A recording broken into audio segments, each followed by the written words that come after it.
Blade Runner is a movie that I don't really have that much connection to. I only first watched it a couple of years ago, and Blade Runner is sort of famous for having many different cuts of the film. The cut I watched, I think, was one of the director's cuts, which I prefer to the theatrical version, which I tried watching afterwards, and I just wasn't feeling it as much as the director's cut. But for what the movie had to offer for sci-fi, I did like it enough. This new movie, Blade Runner 2049, takes place 30 years after the first film. It follows Ryan Gosling, who is a Blade Runner, who is someone that chases these replicants because they're not supposed to be around anymore, and they're supposed to be out of commission. And replicants are basically very, very advanced robots. Like, so advanced that you can't tell them apart from humans. It's probably best to go into this movie blind, because there are some things that were revealed that I had no idea was going to be part of the movie, other than Harrison Ford because he was in the first trailer. But this definitely plays out more like a film noir, like the original Blade Runner. So if you're expecting an action-packed sci-fi movie, you're not going to get that.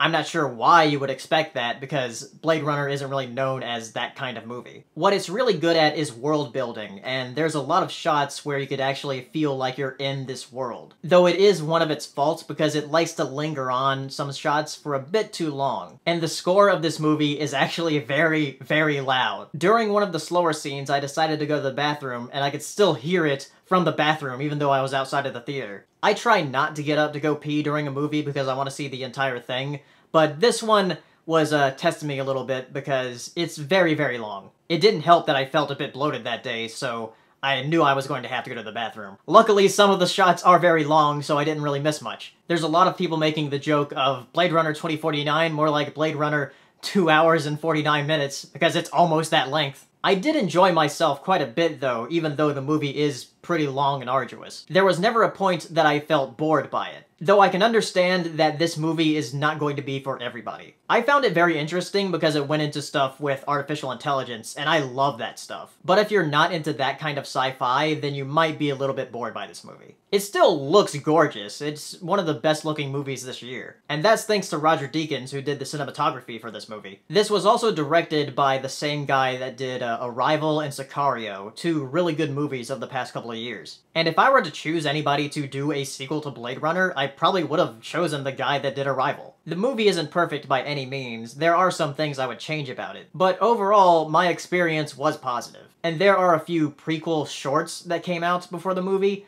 and I'll probably check those out, I haven't seen them yet, but you really don't need to see them to understand what's going on in the movie. And I would argue you don't really need to see the original Blade Runner to know what's going on in this one. You would probably appreciate it a little bit more, but you don't really need to. So those are my thoughts on Blade Runner 2049. If you've seen the movie, tell me down in the comments, and I'll see you next time.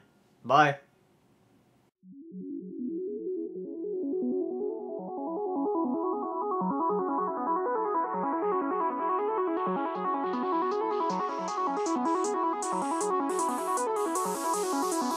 Good evening, ladies and gentlemen. Well, by now we're getting a bit used to winter. We're like soldiers in the middle of a campaign, growing hardened to discomfort and better able to take